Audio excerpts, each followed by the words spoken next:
creation and the fall.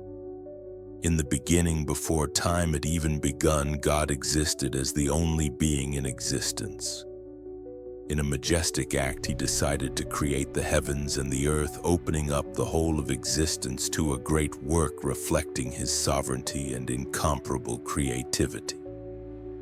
The pinnacle of that creation was man, fashioned in his own image.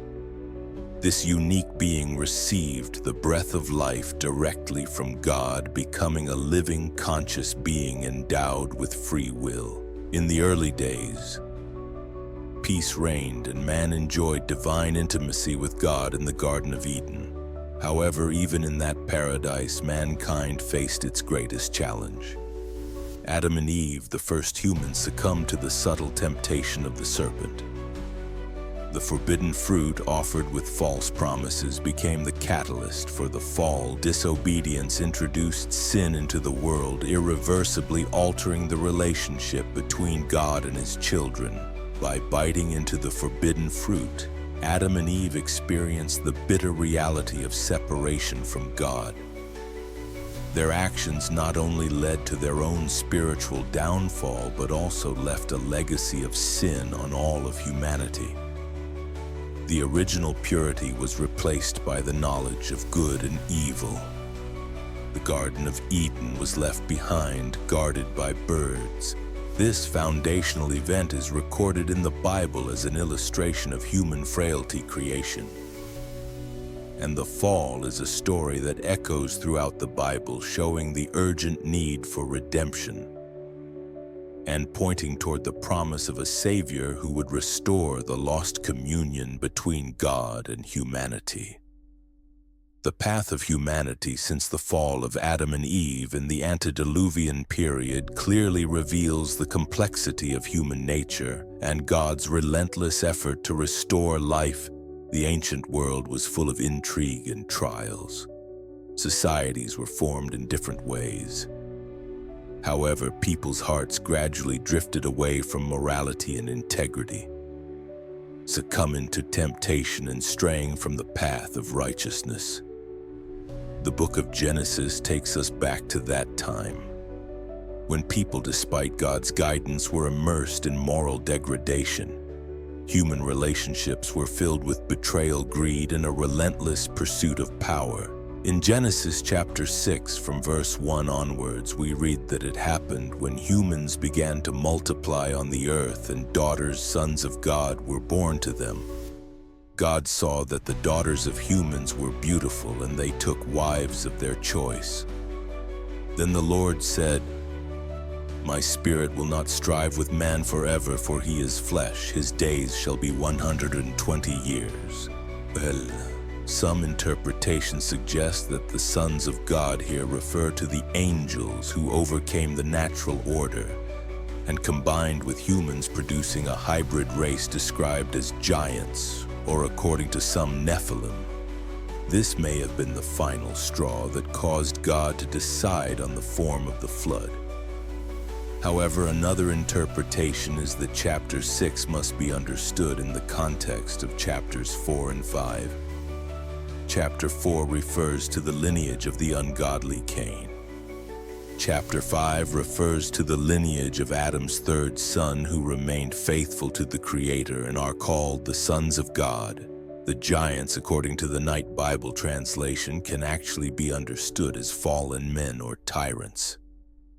Regardless of the interpretation in this chaotic context, a prominent figure emerges.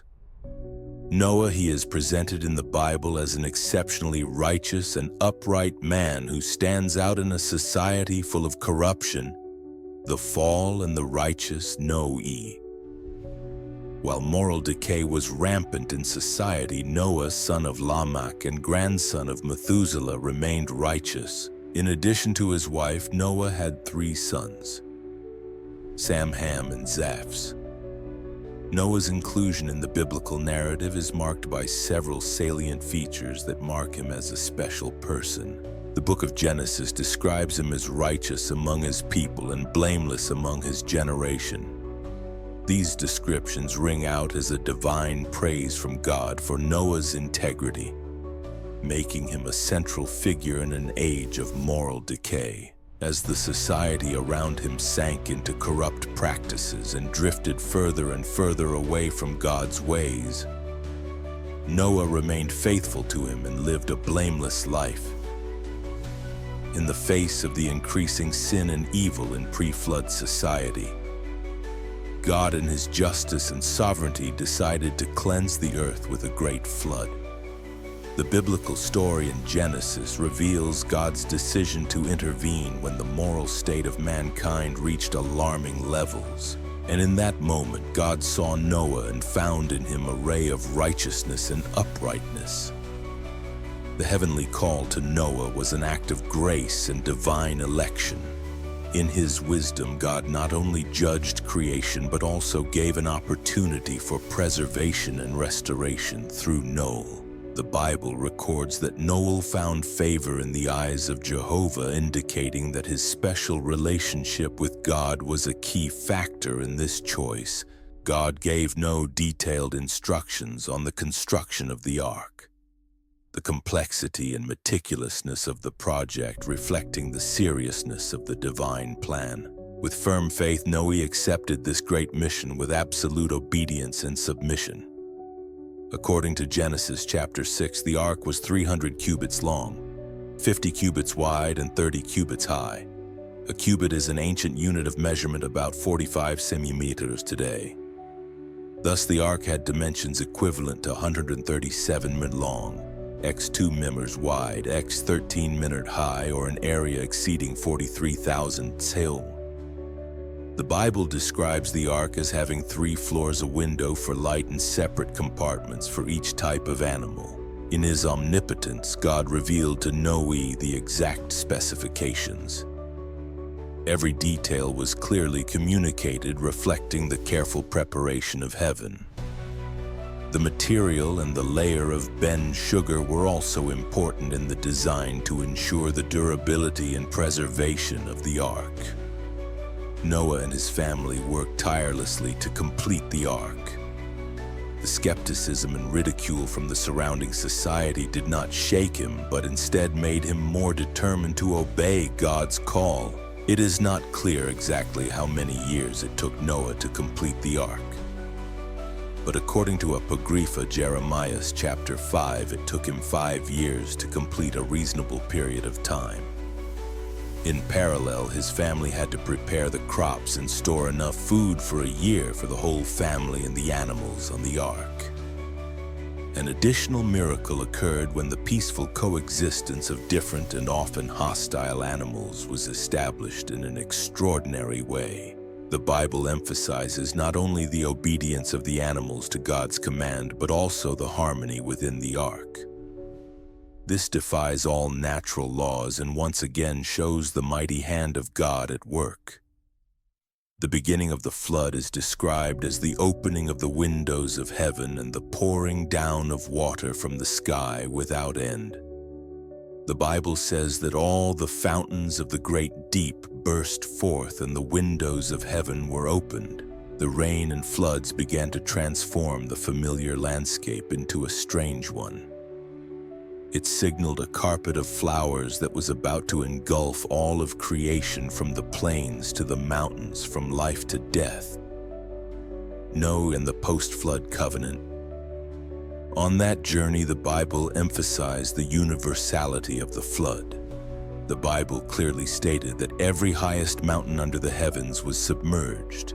The rain fell continuously for 40 days and 40 nights, plunging the earth into a state of constant chaos. The ark that Noah built, floating on the vast and raging ocean, was not only a physical shelter, but also a symbol of divine salvation in the midst of nature's fury. During the flood, God's providence was clearly shown as he guided the ark to protect Noah and his family. The Bible tells that after 40 long days, Noah decided to send out a dove to scout the conditions outside.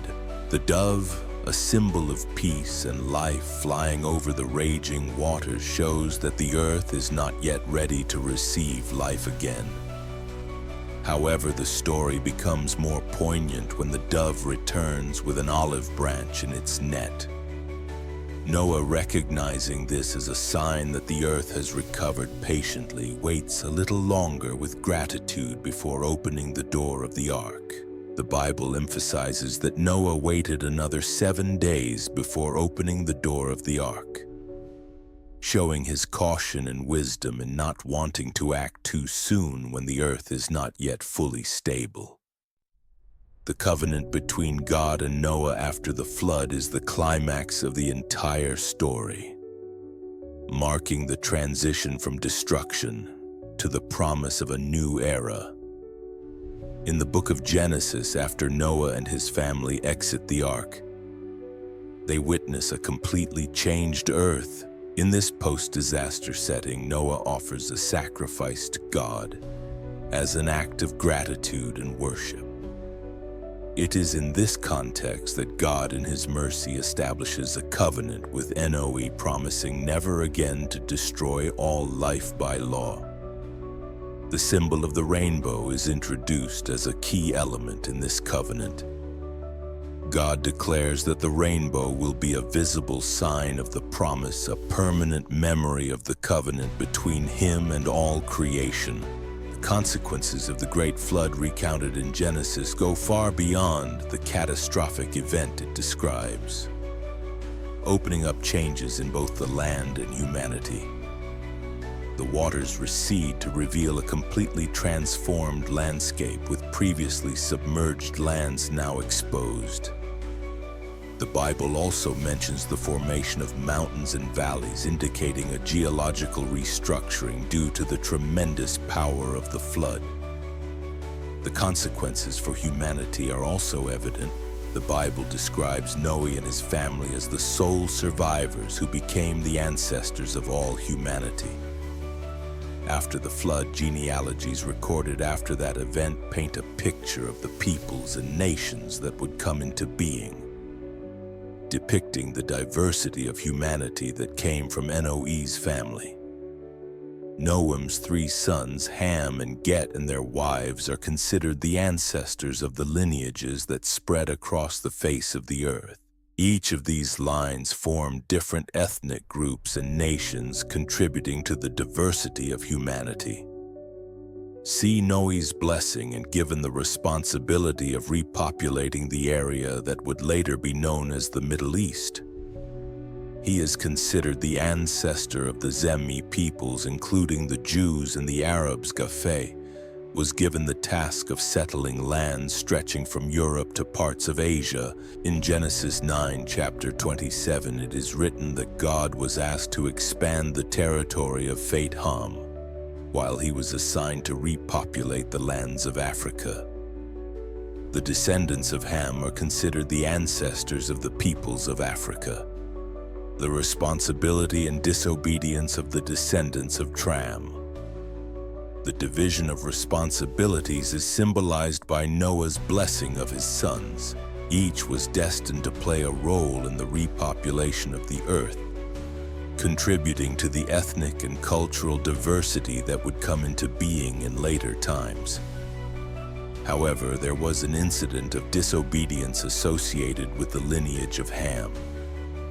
One day, Noah planted a vineyard, and when he was drunk, he lay naked in his tent.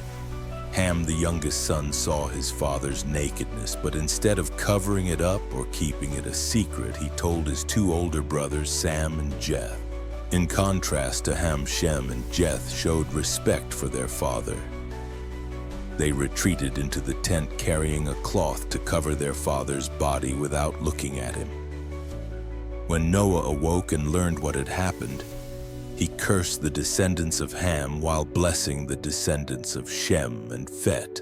This lineage became the basis for later stories in the Bible connecting to the great patriarchs such as Abraham, Isaac, and Jacob, as well as all of humanity after the flood. The story of the Tower of Babel.